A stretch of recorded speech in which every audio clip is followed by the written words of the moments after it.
The Matrix is everywhere. It is all around us. Even now, in this very room. You can see it when you look out your window or when you turn on your television. You can feel it when you go to work, when you go to church, when you pay your taxes. It is the world that has been pulled over your eyes to blind you from the truth. What truth? That you are a slave, Neo. Like everyone else, you were born into bondage, born into a prison that you cannot smell or taste or touch. A prison for your mind.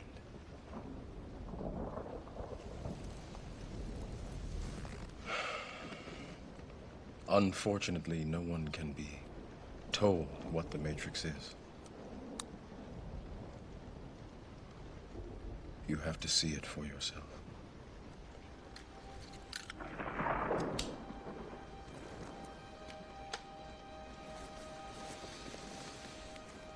This is your last chance.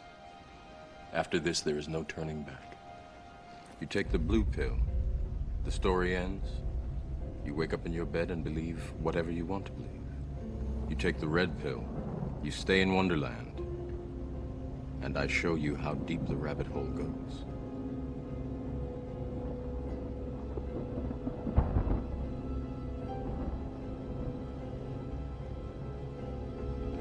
Remember, all I'm offering is the truth, nothing more.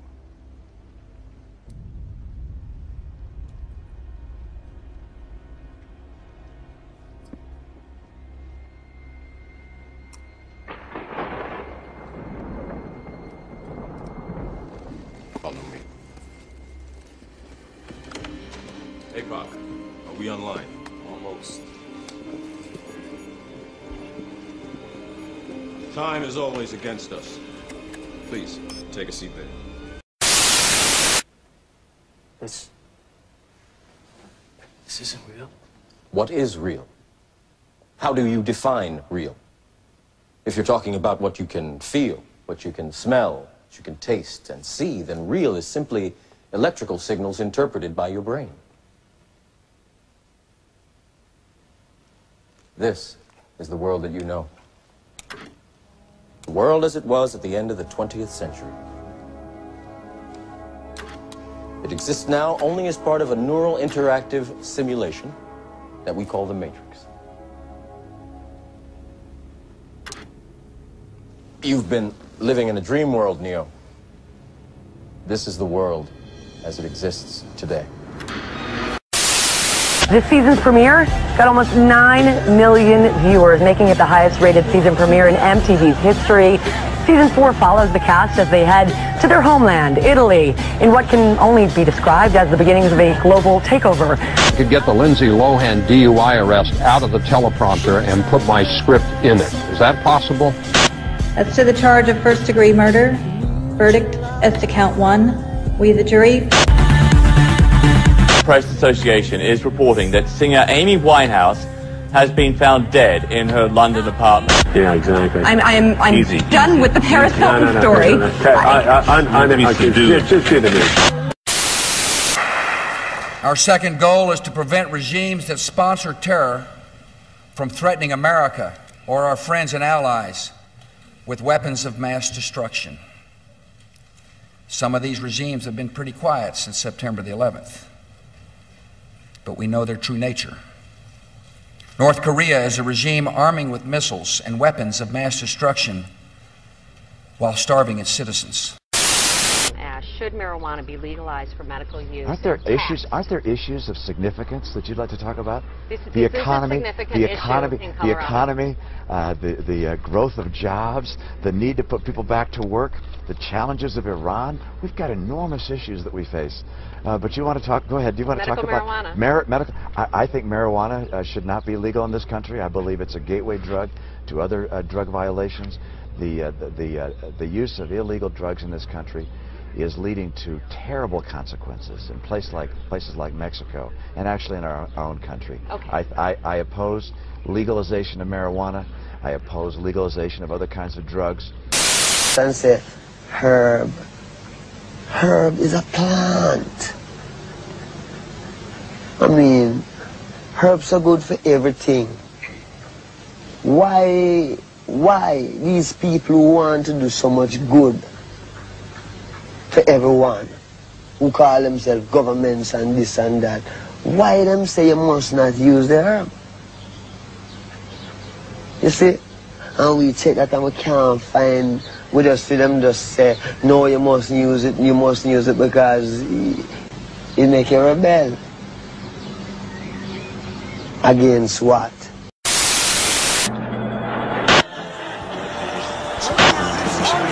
Cartakers are standing by.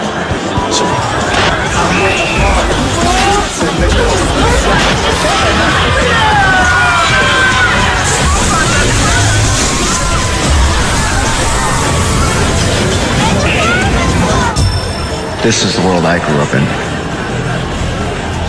Like many others, I was born with this bright, flashing, shiny promise shoved right in my face that true happiness was just a credit card swipe away. When I was a kid, the world told me that the coolest kids wore the coolest sneakers. When I got a little older, it convinced me that my success was defined by a college degree and a job with benefits. Today, it reminds me endlessly that I should have another drink and buy a new car. But I gotta tell you, the only real message I've heard through the noise is that this world knows better than I do what's best for me.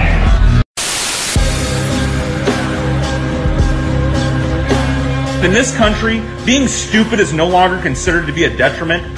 Being stupid is considered to be a virtue in this country. We reward the stupid in this country. That's exactly the opposite thing that we should do.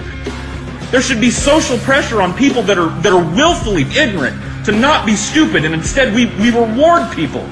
We reward stupidity in this country. We reward people with multi-million-dollar TV contracts so that all the other stupid people can sit around and watch how stupid these people are. It breaks my heart to see a place like this that has so much potential absolutely fucking wasted. Say what you want about America, land of the free, home of the brave. We got some dumbass motherfuckers floating around this country. Dumbass motherfuckers, you know? Yeah. Every time that I open my mouth critically with regards to this country, every time I feel like I want to criticize this country, there's this little niggling voice in the back of my head that says, how dare you, Paul? You know how fat and lazy you are? You know how privileged you are? How dare you criticize this country? How dare you sit there in your life of abject luxury and criticize this great country? How dare you? But you know what, ladies and gentlemen?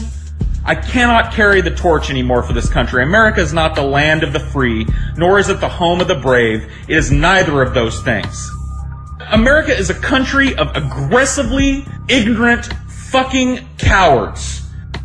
People that are just willing to hand over their civil liberties, lock, stock, and barrel, without even taking the time to inform themselves. They're so stupid and so deluded and so caught in the quagmire that is their empty, infotainment-filled lives that they just line up for somebody to tell them how they should feel. The real problem is us. We're the problem because we're too distracted by bullshit that's on the fucking TV to stand up for what's in our best interests. What's the answer to that? How do you stop that?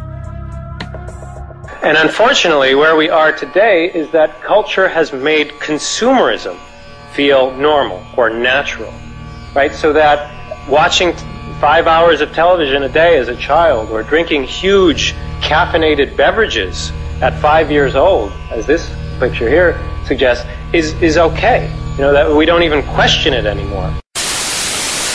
At this point in history, you can no longer afford to live in blissful ignorance of the facts. You can no longer afford to be wrong about this. The decisions that these people make, the laws that these people break, the money that these people extract from the global economy illegally, and in some cases legally, everything that they do affects every aspect of your life. I'm Matthew Lesko, and the government's giving away more money than ever before! $85 billion to help bank executives take a vacation! $25 billion to make cars that people don't want to buy! $600 billion to subsidize subprime lending practices that got us in this mess in the first place? Who cares about hyperinflation, crippling debt, or a massive tax burden on your grandkids? Personal freedom. Some will say, come on, Judge, this is America, we're free. And I would say there are none who are so enslaved as those who falsely believe themselves to be free. Because we gotta sit around in this shit for the next 70 years, alright? Who do you think has to sit here breathing the tainted air, eating the mutated fish, watching the fetid reality shit on TV, create a nation of malignant imaginations? It's us, alright? We gotta sit here in this rancid bathwater. You know, this is a revolution. This may not be a revolution in the traditional sense, but this is a revolution of the mind.